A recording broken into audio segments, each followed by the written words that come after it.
मेरी छोटी बहन के स्कूल ने एक चैरिटी सेल का आयोजन किया था और वह एक प्रेम पत्र वापस लाई जिसे उसने $5 में खरीदा था।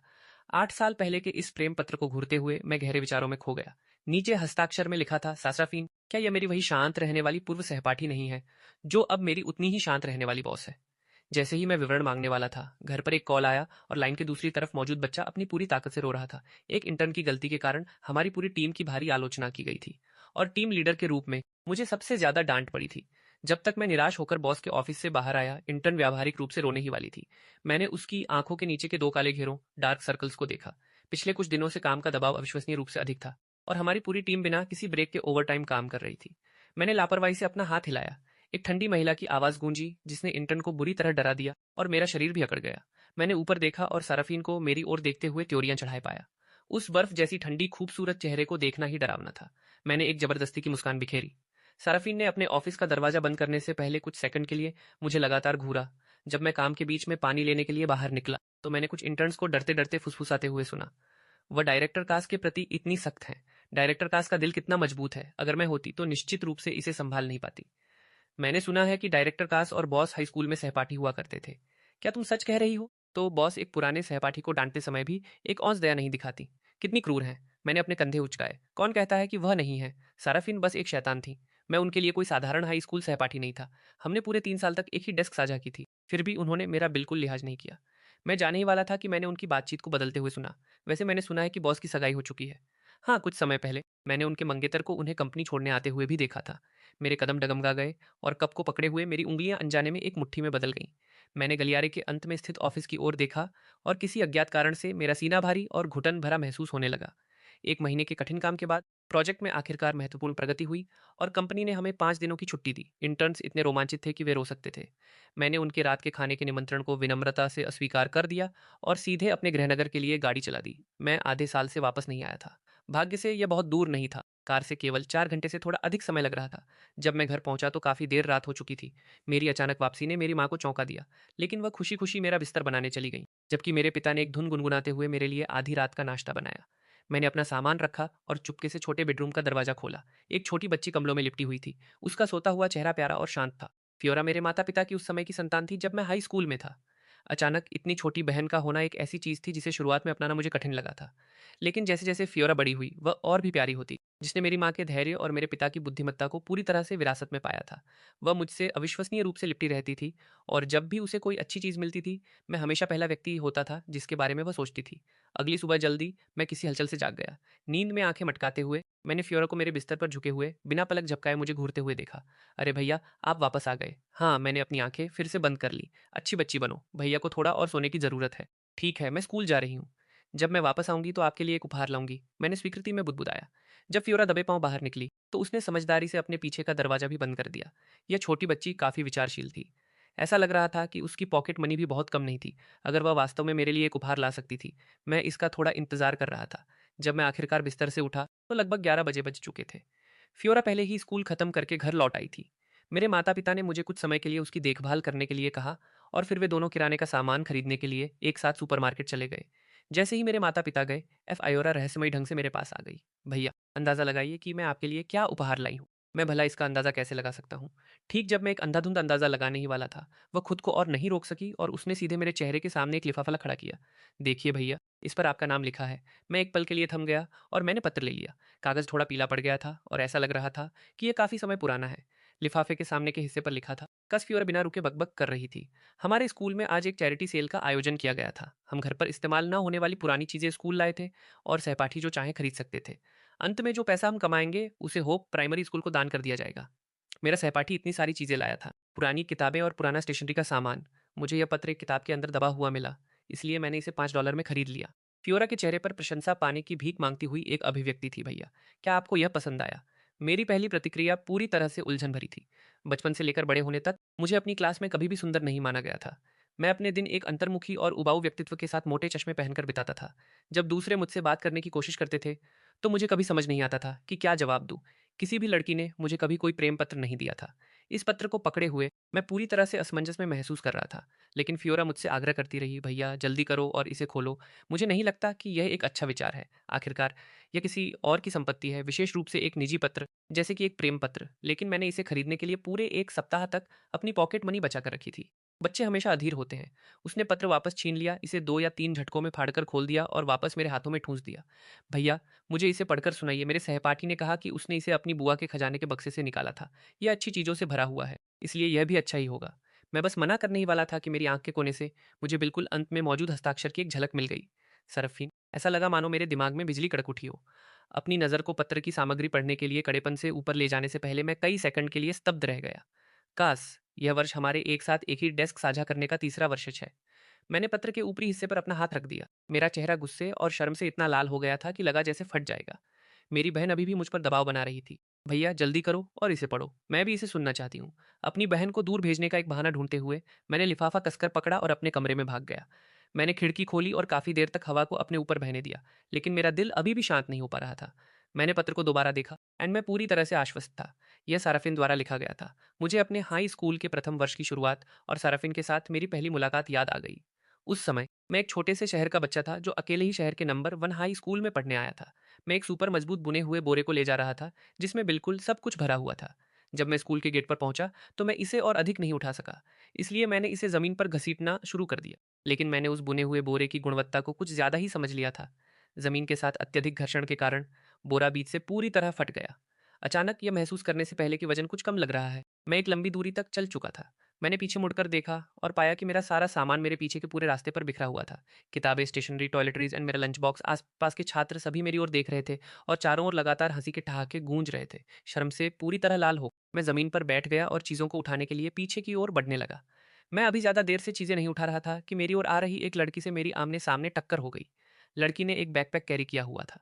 उसका चेहरा ठंडा और खूबसूरत था, बाल पोनीटेल में बंधे थे और वह काफ़ी लंबी थी। उसने कई तरह की फुटकर चीज़ों का एक ढेर पकड़ा हुआ था और उसने धीमी आवाज़ में कुछ कहा। मैंने अजीब ढंग से अपना सिर हिलाया, बमुश्किल ही उसकी ओर ऊपर देखने की हिम्मत जुटा पा रहा था। उसने एक पल के लिए सोचा, अपने बैकपैक से कुछ किताबें निकाली और फिर वह खाली बैकपैक मुझे सौंप दिया। उलझन में मैंने उस युवा लड़की का सफ़ेद बैकपैक स्वीकार कर लिया और शून्य भाव से ऊपर देखा। सरफेन ने उन किताबों की ओर इशारा किया जो मैंने अभी अभी उठाई थी। मैंने सहज रूप से उसकी किताबों की ओर देखा। कवर्स पर उसकी क्लास और नाम चिपकाया हुआ था। Class 3, grade 10 सरफिन। अगर हम क्रश होने की बात करें तो वास्तव में मैं ही पहला व्यक्ति था जो उसे पसंद करने लगा था। यह सिर्फ एक अफसोस की बात थी कि यह गुप्त क्रश विभिन्न कारणों से अंतःशून्य में विलीन हो गया। कॉलेज से स्नातक होने के बाद मैंने एक अज्ञात छोटी कंपनी में एक इंटर्न के रूप में प्रवेश किया। मुझे कभी भी उससे दोबारा मिलने की उम्मीद नहीं थी और केवल तभी मुझे एहसास हुआ कि वही इस छोटी कंपनी की संस्थापक थी। लोगों के बीच की दूरी हमेशा और चौड़ी होती हुई लगती है। जब मैं अभी भी यह पता लगाने की कोशिश कर रहा था कि खुद का पेट कैसे भरूं, सरफिन ने पहले ही अपना खुद का व्यवसाय शुरू कर दिया था और समाज के उच्च वर्गों में प्रवेश कर चुकी थी। तो वास्तव में यह प्रेम पत्र कभी अस्तित्व में आया ही क्यों था? मैंने अपना दिमाग दौड़ाया, लेकिन कोई कारण नहीं ढूंढ सका। क्या सारफीन अब शर्मिंदा होगी? सिर्फ इसके बारे में सोचने से ही अनजाने में मेरी दिल की धड़कन बढ़ गई। लेकिन इससे पहले कि मैं इस पर और विचार कर पाता, मुझे अचानक वह गपशप याद आ गई जो मैंने कुछ समय पहले सुनी थी। साराफिन का शायद पहले से ही कोई मंगेतर हो सकता था। इसलिए चाहे यह प्रेम पत्र असली हो या नकली, यह केवल अतीत की बात बनकर रह सकता था। जब मैं उदास महसूस कर रहा था, मैंने दरवाजे के बाहर से फियोरा की रोने भरी आवाज़ सुनी।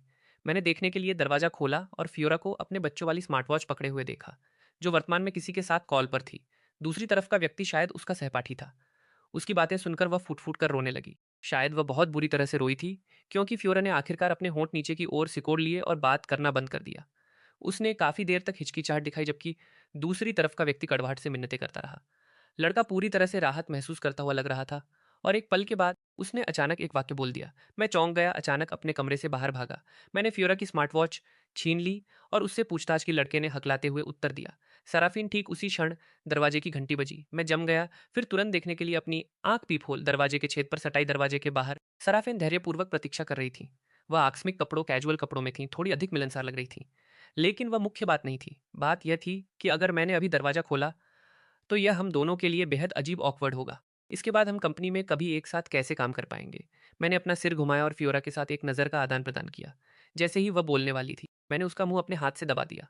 अच्छी बच्ची बनो, तुम जाकर दरवाजा खोलो। यह मत कहना कि तुम्हारा भाई घर पर है और यह मत कहना कि तुम्हारा भाई कौन है। मैं तेजी से अपने कमरे में वापस भागा, पत्र को तुरंत उसकी मूल स्थिति में बहाल किया और उसे फियोरा के हाथों में ठूंस दिया। पत्र उसे वापस दे देना और फिर दरवाजा बंद कर देना। इस बिंदु पर मुझे शिष्टाचार की कोई परवाह नहीं थी। फियोरा ने सिर हिलाया। मेरे कमरे में सुरक्षित रूप से छिप जाने के बाद वह दौड़ कर गई और उसने दरवाजा खोला। दरवाजा खुलते देखकर साराफीन बस बोलने ही वाली थी, लेकिन उन्हें वहां कोई दिखाई नहीं दिया। वह रुकी, नीचे देखा और एक छोटी बच्ची को लिफाफा पकड़े हुए अपनी ओर देखते हुए पाया। छोटी बच्ची के चेहरे पर एक अविश्वसनीय रूप से पीड़ित अभिव्यक्ति थी। साराफीन की पहले से तनी हुई त्योरियां सहज रूप से ढीली हो गईं। उन्होंने लिफाफे पर एक नजर डाली और एक सवाल पूछा, उस पर पड़े काफी स्पष्ट सिलवटों और निशानों को देखते हुए। फ्योरा की छोटी आंखें इधर उधर घूमी और उसने तुरंत एक बहाना बना दिया। सरफीन मुस्कुराई और बात को आगे नहीं बढ़ाया। उन्होंने फियोरा को एक लाल लिफाफा, रेड एनवेलप सौंपा। तुम्हारी पढ़ाई में प्रगति की कामना करती हूँ। वह ज्यादा देर नहीं रुकी और जल्दी से चली गई। दरवाजा बंद होने के बाद मैं कमरे से बाहर आया और फियोरा ने मुझे एक ओके का इशारा किया। मिशन सफलतापूर्वक पूरा हुआ, छुट्टियां समाप्त हो गईं और मैं तेजी से उस शहर वापस आ गया जहां मैं काम करता था। मैं अगले दिन एक मीटिंग के लिए आवश्यक सामग्रियों को व्यवस्थित कर रहा था जब मुझे एहसास हुआ कि मैं कंपनी में एक महत्वपूर्ण दस्तावेज छोड़ आया हूँ। कुछ डेटा था जिसकी क्रॉस चेकिंग की जाना थी और अगले दिन इसकी जांच करना निश्चित रूप से बहुत देर हो चुकी होती। बिना किसी हिचकिचाहट के मैंने अपनी कार की चाबियां उठाईं और दरवाजे से बाहर निकल गया। मैं कंपनी पहुंचा, दस्तावेज उठाया और बस निकलने ही वाला था कि मेरी आंख के कोने से मैंने गलियारे के अंत में स्थित ऑफिस से रोशनी बाहर आती हुई देखी। मुझे उम्मीद नहीं थी कि सरफिन भी ओवरटाइम काम कर रही होंगी। मैंने एक पल के लिए सोचा और वहां जाने का फैसला किया। मैं दरवाजे पर दस्तक देने ही वाला था कि मैंने झुर्रियों, ब्लाइंड्स के माध्यम से अंदर झांका और अंदर का नजारा देखा। मेरा उठा हुआ हाथ तुरंत जम गया। सरफिन सोफे पर लेटी हुई थी। उनके लंबे पतले पैर थोड़े मुड़े हुए थे। उन्होंने एक बेदाग साफ सफेद शर्ट पहनी हुई थी, लेकिन ऊपर के दो बटन किसी समय खोले गए थे, जिससे एक उत्कृष्ट कॉलर बोन दिखाई दे रही थी। मैं रुका, फिर अपनी हरकतों को धीमा किया और दरवाजा खोला, उन्हें परेशान करने के डर से घबराया हुआ। साराफीन की त्योरियां थोड़ी तनी हुई थी। वह अपने सपनों में भी शांति नहीं पा रही थी। मेरी याद में वह हमेशा ऐसी ही लगती थी। उनकी वे खूबसूरत आंखें और भौहें कभी भी पूरी तरह से शांत नहीं थी। फिर भी मुझे यह भी याद आया कि सराफीन ने एक बार बहुत ही कोमल पक्ष दिखाया था। वह हाई स्कूल में हमारे दूसरे वर्ष सोफोमोर ईयर के दूसरे सेमेस्टर की बात थी। तब तक मैं एक साल से उनका सहपाठी डेस्कमेट रह चुका था। वह गणित की प्रतिनिधि थी और मैं जीव विज्ञान का प्रतिनिधि था। उस दोपहर शिक्षक ने हमें टेस्ट पेपर्स लेने के लिए स्कूल के गेट पर स्थित प्रिंटिंग शॉप पर भेजा था। जैसे ही मैं स्कूल के गेट से बाहर निकला, मेरी टक्कर अपनी दादी से हो गई जो मुझसे मिलने आई थी। वह बहुत खुश थी। हमारा स्कूल सामान्य रूप से बाहरी लोगों को स्वतंत्र रूप से आने या जाने की अनुमति नहीं देता था। उन्होंने छोटे से शहर से एक कोच बस ली थी, एक लंबा और पथरीला रास्ता तय करते हुए। नतीजे के तौर पर जैसे ही वह गेट पर पहुंची, उन्होंने मुझे देख लिया। उन्होंने मेरा हाथ पकड़ लिया, इतनी सारी चीज़ों के बारे में खुशी खुशी बकबक करती रही। सरफिन ज़्यादा दूर नहीं खड़ी थी, मेरा इंतजार कर रही थी।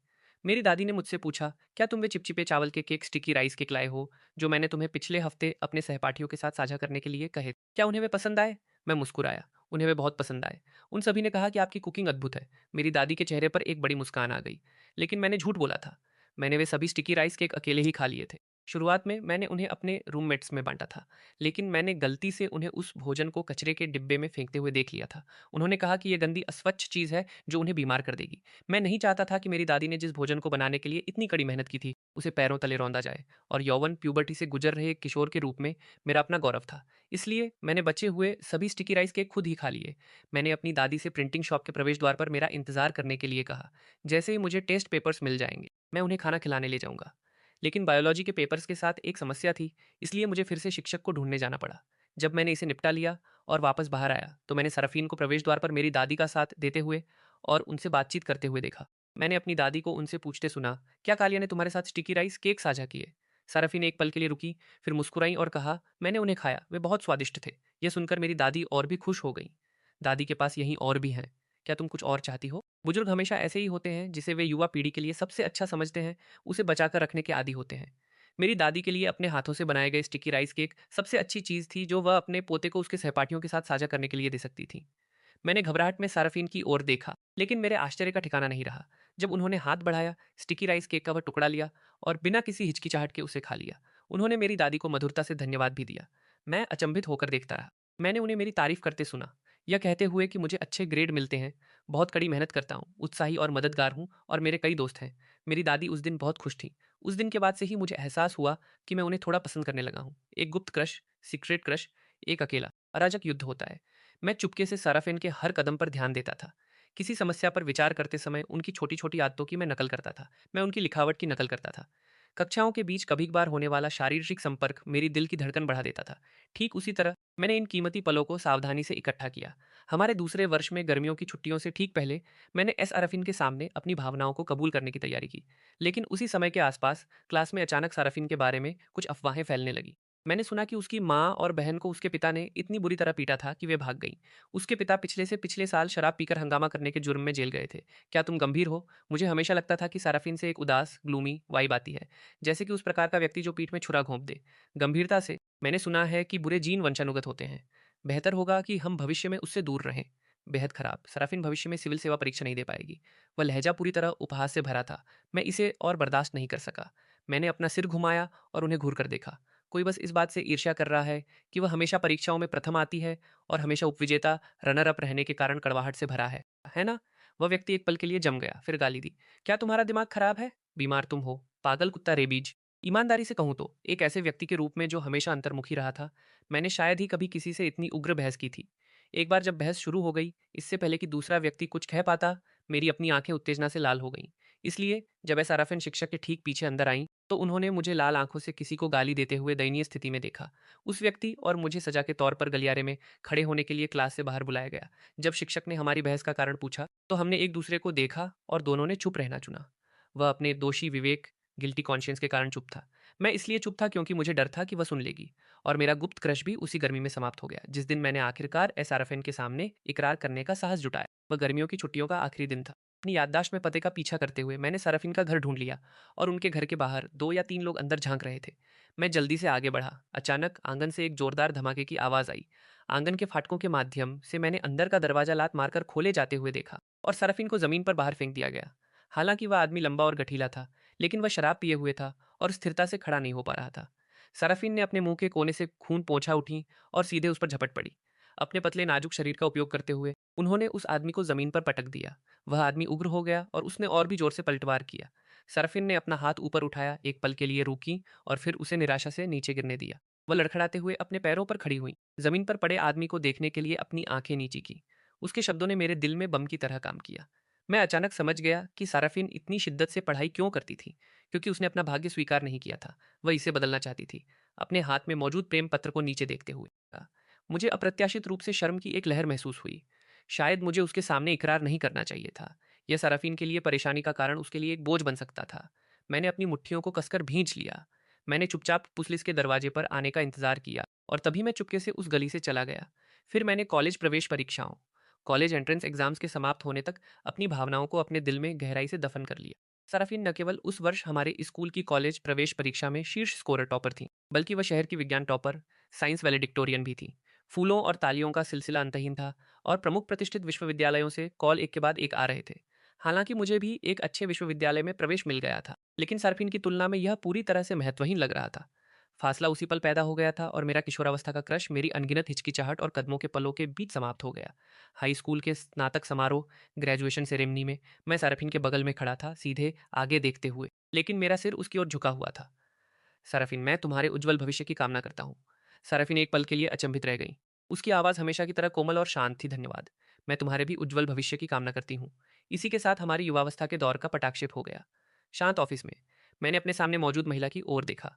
सरफिन, तुमने पहले ही अपना एक नाम बना लिया है, तो तुम अब भी खुश क्यों नहीं हो? कॉफी टेबल पर आधा गिलास कॉफी रखी थी जो पूरी तरह से ठंडी हो चुकी थी और उसके पास कुछ दस्तावेज बिखरे हुए थे। सरफिन सचमुच बहुत थकी हुई लग रही थी। उनकी आंखों के नीचे साफ तौर पर काले घेरे दिख रहे थे। मैंने कुछ सेकंड के लिए उन्हें लगातार देखा, फिर एक मुड़ी हुई जैकेट उठाई और धीरे से उनके ऊपर डाल दी। लेकिन ठीक उसी क्षण जब मैंने हाथ छोड़ा, किसी ने मेरी कलाई को मजबूती से पकड़ लिया। मैंने अपनी आंखें ऊपर उठाईं और सीधे साराफिन से नजरें मिलाईं। मेरी दिल की धड़कन रुक सी गई। साराफिन की आंखें पहले तो थोड़ी धुंधली थीं, लेकिन उन्होंने जल्दी ही अपनी शांत स्पष्टता वापस पा ली। तुम यहाँ क्यों हो? मैं एक दस्तावेज लेने के लिए कंपनी वापस आया था। मैंने देखा कि यहाँ बत्तियां जल रही थीं, इसलिए मैं देखने चला आया। साराफिन ने अपनी गोद में सरक गई जैकेट पर एक नज़र डाली, 2 सेकंड के लिए शांत रही, फिर पानी का एक गिलास डालने के लिए उठ खड़ी हुई। मैं चुपके से बाहर निकलने ही वाला था कि मैंने साराफिन को मेरा नाम पुकारते सुना। मैं रुक गया। बॉस, क्या कोई और बात है? उन्होंने कुछ सेकंड के लिए मुझे सीधे घूरा। पहले इंटर्न के सामने तुम्हारे प्रति खराब रवैया रखने के लिए मुझे खेद है। मुझे उम्मीद नहीं थी कि वह अचानक मुझसे माफ़ी मांगेंगी। मैंने जल्दी से जवाब दिया, कोई बात नहीं। हमारी टीम में एक समस्या थी। यह मेरी जिम्मेदारी है। आपको इसे दिल पर लेने की ज़रूरत नहीं है बॉस। साराफिन रुकी। तुम, किसी अज्ञात कारण से मुझे घबराहट महसूस हुई। ठीक जब मेरा दिल एक गांठ में बदल रहा था, मैंने उन्हें अपना सुर बदलते सुना। जल्दी घर जाओ, सड़क पर सुरक्षित गाड़ी चलाना। समझ गया बॉस। मैंने धीरे से दरवाजा खोला और एक लंबी राहत की सांस छोड़ते हुए बाहर निकल गया। मैंने लगातार 5 दिनों तक काम किया था। शुक्रवार को काम से छूटने के बाद मैं अपने अपार्टमेंट वापस चला गया और तब तक सोया जब तक कि आसमान काला नहीं हो गया और धरती घूमने नहीं लगी। जब मैं जागा तो लगभग 10 बजे बज चुके थे। मैंने अपना फ़ोन उठाया तो देखा कि इंटर्न्स के ग्रुप चैट में कई सौ नए मैसेज आए हुए थे। इंटर्न कामिल का एक हार खो गया था, या वह चीज़ थी जिसे उसकी माँ विशेष रूप से आशीर्वाद दिलाने के लिए एक मंदिर ले गई थी। यह उसके लिए बहुत मायने रखता था और उसने लंबे समय तक खोजा था, लेकिन वह उसे नहीं मिला था। वह ग्रुप चैट में पूछ रही थी कि क्या किसी ने इसे देखा है, और सोच रही थी कि क्या इसे सफाई करने वाली महिला ने उठा लिया होगा। क्या होगा अगर उसने इसे कचरा समझकर बुहार दिया हो। मैंने उसे तसल्ली देने के लिए एक वॉइस मैसेज भेजा, चिंता मत करो। क्या तुम वह समय सटीक रूप से बता सकती हो जब तुमने इसे खोया था? मैं सुरक्षा फुटेज की जांच करने में तुम्हारी मदद करूंगा। कमिल ने इसके बारे में ध्यान से सोचा। यह दोपहर के लगभग 4 या 5 बजे के आसपास हो सकता है। मुझे गर्मी महसूस हुई और मैंने अपनी जैकेट उतार दी। क्या यह गिर गया? फिर मेरे पास सुरक्षा कैमरों को देखने का अधिकार था, सो मैंने सीधे आज के फुटेज पर क्लिक किया। मैंने कमिल का वर्क स्टेशन ढूंढा और फुटेज को कई बार आगे पीछे करके देखा। आखिरकार मैंने स्क्रीन को जूम इन किया। मैंने लंबे समय तक इसे करीब से देखा और पाया कि जब कामिल ने अपनी जैकेट उतारी तो उसके पास से कुछ गिरा था। ऐसा हुआ कि पास से गुजर रहे एक सहकर्मी ने गलती से उसे डेस्क के नीचे लात मार दी थी। मैंने राहत की सांस ली, वीडियो का एक स्क्रीनशॉट लिया और उसे कामिल को भेज दिया। धन्यवाद काश। मुझे सोमवार को इसे लेने कहाँ जाना चाहिए? कोई बात नहीं, अच्छा हुआ कि हमें यह मिल गया। मैं चैट से बाहर आया और सुरक्षा वीडियो को बंद करने ही वाला था, लेकिन मैंने गलती से माउस क्लिक कर दिया। वीडियो सीधे शाम के 9 बजे पर चला गया। साराफिन की परछाई वहां से गुजरी। मेरी हरकतें थम गई और मैं मन ही मन हैरान रह गया। क्या साराफिन सचमुच केवल 9 बजे काम से छूटी थी? साथ ही मैं थोड़ा उलझन में भी था। जब साराफिन काम से छूटकर कंपनी से निकलती हैं तो वह इस क्षेत्र से होकर नहीं गुजरती। उत्सुकता के वश में होकर मैंने अपनी उंगली से क्लिक किया। सुरक्षा फुटेज कुछ और सेकंड आगे बढ़ गया। मैंने स्क्रीन पर देखा कि एस आरफीन मेरे वर्कस्टेशन के सामने 2 सेकंड के लिए रुकी थी। उनके जाने के बाद मेरी डेस्क पर कुछ सफ़ेद खरगोश, व्हाइट रैबिट, मिल्क कैंडीज दिखाई दी। मेरी आंखें फटी की फटी रह गईं और मैं अपनी सीट पर सीधा बैठ गया। लगभग हर एक दिन मेरी डेस्क पर कैंडीज होती थी। मैंने मान लिया था कि वे उन सहकर्मियों द्वारा दी गई थी जो जल्दी आते थे। मैंने बिना दोबारा सोचे उन सभी को खा लिया था। मैंने कीबोर्ड पर टैप किया और पिछले कुछ दिनों की सुरक्षा फुटेज की जांच की। समय को शाम के 8 या 9 बजे तक खींचा। निश्चित रूप से मैंने साराफेन को फिर से देखा। कैंडीज देने वाली हमेशा वही थी। ठीक तभी मेरा फ़ोन थरथराया, जिसने मेरे बिखरे विचारों को रोक दिया। मैंने कॉलर आईडी पर एक नज़र डाली। मेरी दिल की धड़कन रुक सी गई। इस वक्त सरफेन को मुझसे क्या काम हो सकता है? मैंने उत्तर देने वाला बटन दबाया, लेकिन दूसरी तरफ से एक अपरिचित पुरुष की आवाज़ आई। हेलो, क्या यह कस है? मिस्टर कस? हाँ, और आप कौन हैं? बॉस नशे में है। आपको शायद यहाँ आकर उन्हें ले जाना होगा। जब तक मैं भागकर तिंगू कॉर्टयार्ड रेस्तरां पहुंचा, तब तक रात के 11 बज चुके थे। एक निजी एकांत कमरे के प्रवेश द्वार पर एक सुरुचिपूर्ण सुंदर व्यक्ति फ़ोन पर बात कर रहा था। मुझे देखकर वह मुस्कुराया। उसने दूसरी तरफ के व्यक्ति से कुछ कहा, फिर फ़ोन काट दिया। वह मेरी तरफ बढ़ा और मेरा पूरा शरीर अकड़ गया, क्योंकि मैंने उसे पहचान लिया था। एक इंटर्न ने पहले छोटे ग्रुप चैट में उसकी और सरफिन की तस्वीरें पोस्ट की थीं। उन सभी ने कहा था कि यह सरफिन का मंगेतर है। मिस्टर कास, आप जल्दी आ गए। उसने अंदर इशारा किया। सरफिन ने थोड़ी ज़्यादा शराब पी ली है। मुझे आपको उन्हें घर ले जाने की तकलीफ देनी होगी। सरफिन, उसने उसे इतने अपनेपन से पुकारा। बिना किसी कारण के मेरे दिल में जलन की एक लहर उमड़ पड़ी। हालांकि मैंने इसे अपने चेहरे पर जाहिर नहीं होने दिया। मैंने बदले में उसे देखकर एक मुस्कान दी। ठीक है, क्या आप दोनों भी साथ वापस जा रहे हैं? यह निश्चित रूप से इसलिए था क्योंकि उन दोनों ने शराब पी रखी थी और वे मुझे एक ड्राइवर की तरह समझ रहे थे। लेकिन मेरे आश्चर्य का ठिकाना नहीं रहा जब वह चकित रह गया। कहाँ वापस जाना है? घर। मेरा घर सारफिन के घर के रास्ते में नहीं पड़ता। इसके अलावा मेरी पत्नी मुझे लेने के लिए पहले से ही रास्ते में है। मिस्टर कालस, आपको मेरी चिंता करने की ज़रूरत नहीं है। पत्नी? मैं अवाक रह गया। मेरी अभिव्यक्ति देखकर उसे समझ आ गया कि क्या हुआ था। आपने मुझे क्या समझ लिया था? मैंने दो अजीब हंसी छोड़ी। बॉस का मंगेतर। वह जोर से हंसा। मैं उससे 10 साल बड़ा हूँ। तुम सचमुच मजाक करना जानते हो। उसने मेरी तरफ हाथ बढ़ाया। हेलो, मैं अपना परिचय दे दूं। मेरा नाम इवांडा है। मैं उन मूल लोगों में से एक हूं जिन्होंने शुरुआत में कंपनी शुरू करने के लिए साराफीन के साथ साझेदारी की थी। बाद में पारिवारिक कारणों से मैं पीछे हट गया। पिछले कुछ वर्षों में मेरी पत्नी और मैंने अपनी खुद की एक छोटी कंपनी शुरू की है, इवांडा ने कहा। साराफीन और मैं हमेशा संपर्क में रहे हैं। आज मैंने कुछ संबंध बनाने में उसकी मदद करने के लिए एक बिचौलिए की भूमिका निभाई। हम एक प्रोजेक्ट पर चर्चा करने के लिए एक डिनर पार्टी में गए थे। उसने गलती से बहुत ज़्यादा पी ली। मैंने जल्दी से माफ़ी मांगी। मुझे खेद है मिस्टर इवेंडर, ये एक गलत फहमी थी। कोई बात नहीं। इवांडर ने एक वेटर को बुलाया। साथ मिलकर उन्होंने साराफेन को मेरी कार में बैठाने में मदद की। ड्राइवर की सीट पर बैठते हुए मैंने अजीब तरह से बात की। मिस्टर इवांडर, क्या आपके पास बॉस के घर का पता है? अब हैरान होने की बारी इवांडर की थी। तुम्हारे पास नहीं है? मैंने अपनी पलकें झपकाई। क्या यह मेरे पास होना चाहिए? क्या तुम उसके सेक्रेटरी नहीं हो? मैं नहीं हूँ। ओह, मुझे माफ़ करना सर। आपका नंबर उनके फ़ोन कॉन्टैक्ट्स में सबसे ऊपर पिन किया हुआ है। सो मैंने मान लिया कि आप उनके सेक्रेटरी हैं। इसीलिए मैंने आपको फ़ोन किया। इवांडर ने आनन फानन में मुझे पता भेज दिया। सुरक्षित ड्राइव करना। काफ़ी दूरी तक गाड़ी चलाने के बाद भी मुझे ऐसा महसूस हो रहा था जैसे मेरा दिल थोड़ा ज़्यादा तेज़ी से धड़क रहा हो। मेरा दिमाग घूम रहा था। लगातार उन्हीं शब्दों को दोहरा रहा था जो अभी अभी इवांडर ने कहे थे। आपका नंबर उनके फ़ोन कॉन्टैक्ट्स में सबसे ऊपर पिन किया हुआ है। रियर व्यू मिरर के जरिए मैंने पिछली सीट पर बैठी सरफेन पर एक नज़र डाली। शराब के कारण उनका चेहरा कुछ लाल हो गया था। मैंने अपनी नज़रें हटा लीं, लेकिन कुछ ही सेकंड के बाद मैं दोबारा देखने से खुद को रोक नहीं सका। इस बार मेरी आंखें सीधे सराफिन से मिली। मेरे हाथ को एक झटका लगा और कार प्रतिक्रिया में थोड़ी सी मुड़ गई। सराफिन ने अपनी उंगलियों को अपनी कनपटियों पर दबाया। वह थोड़ी असहज लग रही थी। फिर भी उन्होंने एक हल्की सी मुस्कान बिखेरी। मुझे देखना बंद करो, ड्राइविंग पर ध्यान दो। ओ ठीक है। मेरी दिल की धड़कन रुक सी गई। मैं बिल्कुल सीधा बैठ गया। दोबारा इधर उधर देखने की हिम्मत नहीं कर रहा था। मुझे आभारी होना चाहिए कि साराफिन पूरी तरह से होश नहीं खो चुकी थी। भले ही उनके कदम थोड़े लड़खड़ा रहे थे, फिर भी वह खुद अपने पैरों पर ठीक से अपने घर के अंदर जा सकती थी। जैसे ही वह अंदर गई, वह सोफे पर लेट गई। मैंने यहाँ वहाँ ढूंढा और आखिरकार उनकी खाली रसोई में मुझे शहद का एक जार मिला। जो पानी मैंने डाला था वह थोड़ा बहुत गर्म था। पानी के ठंडा होने का इंतजार करते हुए मैंने जांच करने के लिए अपना फ़ोन अनलॉक किया। मुझे पता चला कि एवंडर, जिन्हें मैंने अभी अभी एक दोस्त के रूप में जोड़ा था, उन्होंने मुझे कई विचार संदेश भेजे थे। वह कह रहे थे, तुम बहुत जाने पहचाने लग रहे थे। मुझे अब याद आया, जब तुम सरफिन की कंपनी में शामिल हुए थे तब मैंने ही तुम्हारी भर्ती की थी। उस समय बहुत सारे कॉलेज के छात्र आवेदन कर रहे थे। तुम्हारा रिज्यूमे कुछ खास नहीं था। तुम पहले ही स्क्रीनिंग राउंड में बाहर हो गए थे। लेकिन जब सराफिन ने इसे देखा तो उसने तुम्हारा रिज्यूमे वापस खींच लिया। उसने कहा कि हमारी कंपनी को तुम्हारे जैसे किसी व्यक्ति की ज़रूरत है। अब इसे देखते हुए उनका फैसला ठोस था। तुम सक्षम हो, तुम धैर्यवान हो और तुम्हारा स्वभाव क्षमाशील है। तुम्हारे होने से कंपनी की टीम का तालमेल बहुत बेहतर है। अच्छा काम जारी रखो, नौजवान। इसमें बहुत अधिक जानकारी थी।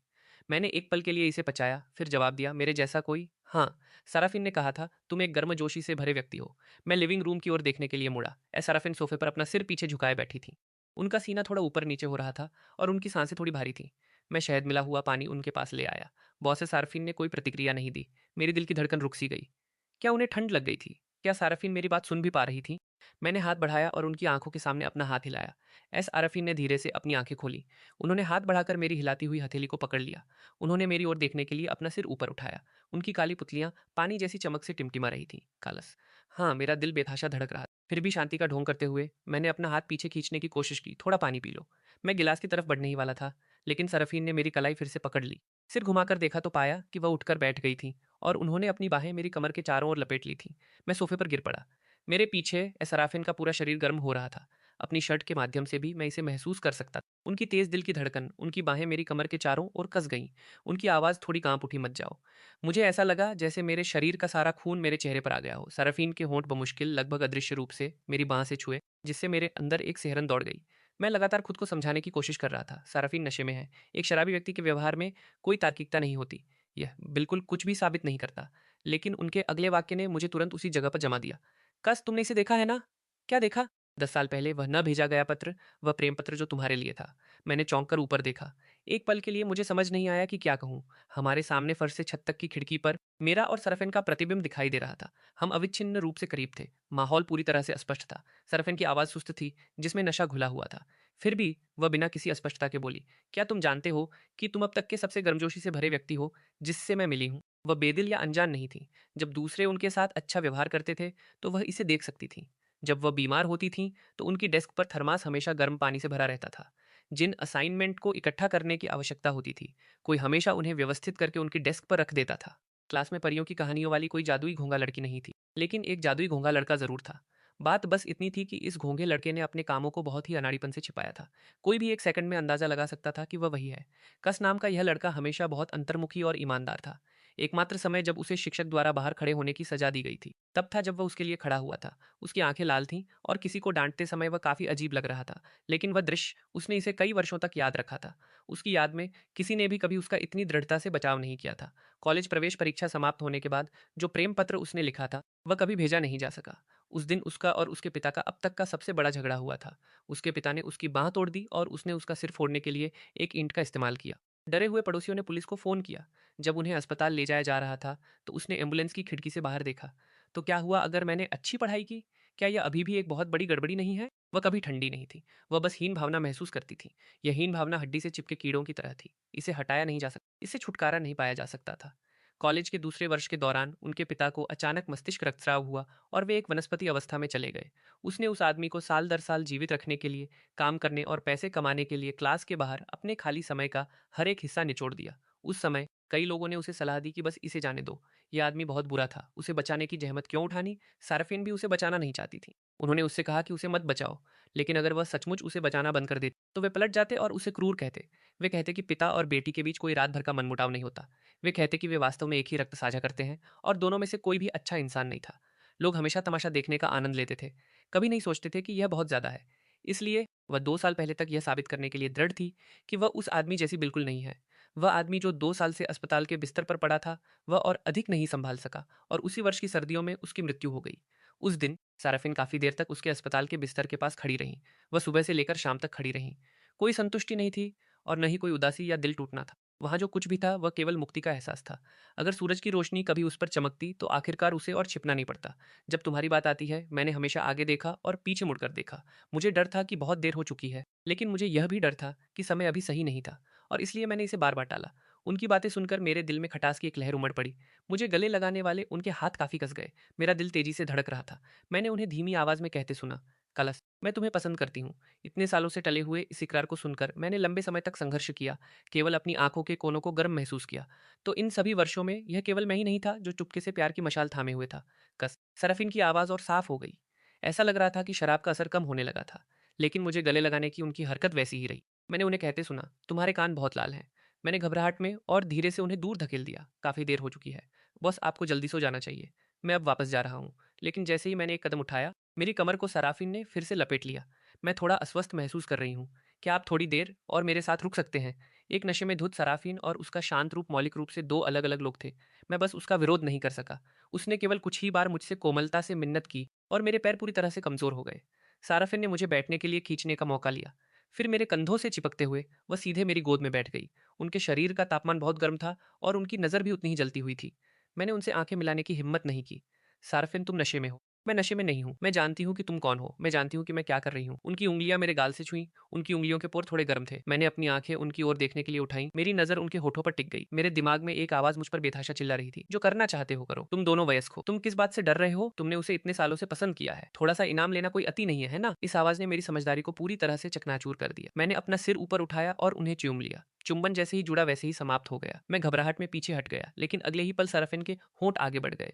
उन्होंने मेरे चेहरे को थाम लिया और चुंबन को और गहरा कर दिया, जिसमें एक ऐसी कोमलता थी जिसने किसी इनकार की अनुमति नहीं दी। मेरी तर्क शक्ति धीरे धीरे ढह गई। अनजाने में मेरे हाथ उनकी कमर के चारों ओर लिपट गए। अगली सुबह जल्दी मैं भाग निकला। अपार्टमेंट बिल्डिंग से चुपके से बाहर निकलते समय मुझे एक गश्त लगा रहे सुरक्षाबंद द्वारा रंगे हाथों पकड़ लिया गया। तुम्हें पहले कभी नहीं देखा। तुम किस यूनिट से हो? मैं हकलाया और मैंने सराफिन का पता उगल दिया। क्या आप मुझे पहले जाने दे सकते हैं? मुझे एक जरूरी काम है। गार्ड ने अपने रिकॉर्ड की जांच की। यह सही नहीं है। तुमने कभी रजिस्ट्रेशन नहीं कराया है। इस यूनिट की मालिक एक महिला है। मैं उसका बॉयफ्रेंड हूँ। गार्ड को बात समझ में आ गई। मैंने राहत की सांस ली। मैं बस निकलने ही वाला था कि मैंने उसे कहते सुना, एक सेकंड रुको। मैं पुष्टि करने के लिए मालिक को एक कॉल कर देती हूँ। इससे पहले कि मेरे पास उसे रोकने का समय होता, कॉल पहले ही जा चुका था। मिस सरफिन, हेलो। आखिरकार सरफिन द्वारा मुझ पर दावा किया गया और वह मुझे अपने साथ ले गई। उनके मुंह के कोनों पर एक मुस्कान खेल रही थी। यह देखने में एक चकाचौंध कर देने वाला नजारा, लेकिन मुझे अभी भी बहुत शर्मिंदगी महसूस हो रही थी। क्या यह मजाक है? यह मजाकिया नहीं है। सरफिन ने मेरा हाथ पकड़ा और मुझे सीधे अपार्टमेंट में वापस ले गई। तुम किस लिए भाग रहे थे? मैं पूरी तरह से चुप रहा। दरअसल मैं थोड़ा डरा हुआ था। इस बात से डरा हुआ कि कल रात सरफिन की ओर से सिर्फ एक सनक थी, जबकि मैंने इसे पूरी तरह से गंभीरता से लिया था। सरफिन ने अपने कदम रोक दिए। वह मेरे विचारों को पूरी तरह से समझती हुई लगी। उन्होंने मेरा हाथ दबाया। बॉयफ्रेंड, तुम नाश्ते में क्या खाना चाहते हो? मैं स्तब्ध होकर उन्हें घूरने लगा। तुमने मुझे अभी क्या कहकर पुकारा, बॉयफ्रेंड? सरफिन थोड़ा आगे की ओर झुकी। यह वही है जो तुमने खुद कहा था। क्या तुम अपनी बात से पीछे हटने की योजना बना रहे हो? बिल्कुल नहीं। मैंने अपना चेहरा दूसरी तरफ घुमाया और एक सूखी खांसी दी। मुझे नूडल्स चाहिए। सरफिन नूडल्स पकाने में आश्चर्यजनक रूप से अच्छी थीं। मैंने तब तक खाया जब तक कि मेरे मुंह से एक संतुष्ट डकार नहीं निकल गई। मैंने ऊपर देखा तो मेरी नज़रें सरफिन की नज़रों से मिली, जो हंसी से भरी हुई थीं। मैंने उन्हें एक नज़र से देखा। हंसना नहीं ठीक है। उन्होंने अपनी हंसी को दबाया और सहमति दी। मैंने अपना सिर नीचे किया और खाना जारी रखा। मैंने तुम्हारे लिए कुछ कपड़े खरीदे हैं, वे जल्द ही आ जाने चाहिए। खाने के बाद हम एक साथ काम पर चलेंगे। मैं एक पल के लिए जम गया। हम साथ चलेंगे? हाँ। सराफिन ने मेज पर अपने दोनों हाथ रखे, मेरी ओर नीचे देखते हुए। उन्होंने हर एक शब्द को साफ साफ उच्चारित किया। अब से हम हमेशा साथ रहेंगे। मैं हमेशा इस बात को लेकर अविश्वसनीय रूप से उत्सुक था कि उन्हें कैसे पता चला कि मैंने वह प्रेम पत्र पढ़ लिया था। जाहिर है, फियोरा और मैं बिल्कुल भी एक जैसे नहीं दिखते थे, और मेरा परिवार कुछ ही साल पहले शहर में आया था। उनके लिए यह जानना और भी असंभव था कि वह मेरा घर था। मैंने लंबे समय तक जवाब के लिए साराफिन पर दबाव डाला। उन्होंने मुझे कभी नहीं बताया। उन्होंने मुझसे इसे खुद अंदाजा लगाने के लिए कहा, लेकिन मैं वास्तव में इसका बिल्कुल भी अंदाजा नहीं लगा सका। सौरिन ने अपने बच्चों वाली स्मार्ट वॉच पकड़ी और अपनी आंखें मटकाईं। दूसरी तरफ से कई आवाजें आ रही थीं। अच्छी बच्ची बनो। तुम जाकर दरवाजा खोलो। यह मत कहना कि तुम्हारा भाई घर पर है, और यह मत कहना कि तुम्हारा भाई कौन है। पत्र उसे वापस दे देना और फिर दरवाजा बंद कर देना। हेलो। क्या आप सौरिन की बुआ हैं? यह आपकी चीज़ है, मुझे खेद है। मेरा मतलब जानबूझकर आपकी चीज़ लेने का नहीं था, कोई बात नहीं। सौरिन ने इसे तुम्हें बेचा था, यह उसकी गलती है। क्या तुमने इसे खोला था? यह उसकी बुआ की आवाज़ थी। मुझे खेद है आंटी। मैं सचमुच बहुत उत्सुक थी, इसलिए मैंने इसे देखने के लिए खोल लिया। लेकिन मुझे बहुत सारे शब्द नहीं आते, इसलिए मैं इसे समझ नहीं पाई। एक देर से मिला नए साल का लाल लिफाफा। तुम्हारी पढ़ाई में प्रगति की कामना करती हूँ। क्या? उसकी बुआ ने वास्तव में फियोरा को एक लाल लिफाफा दिया था। जब वह वापस लौटी, तो उन्होंने उसे कोई लाल लिफाफा नहीं दिया। उन्होंने उसकी पिटाई भी की थी। साउरीन आग बुला था। उसने उस कॉल रिकॉर्डिंग को सहेजने का फैसला किया जो उसने अभी अभी सुनी थी और हिसाब चुकता करने के लिए अपनी बुआ को खोजने निकल पड़ा।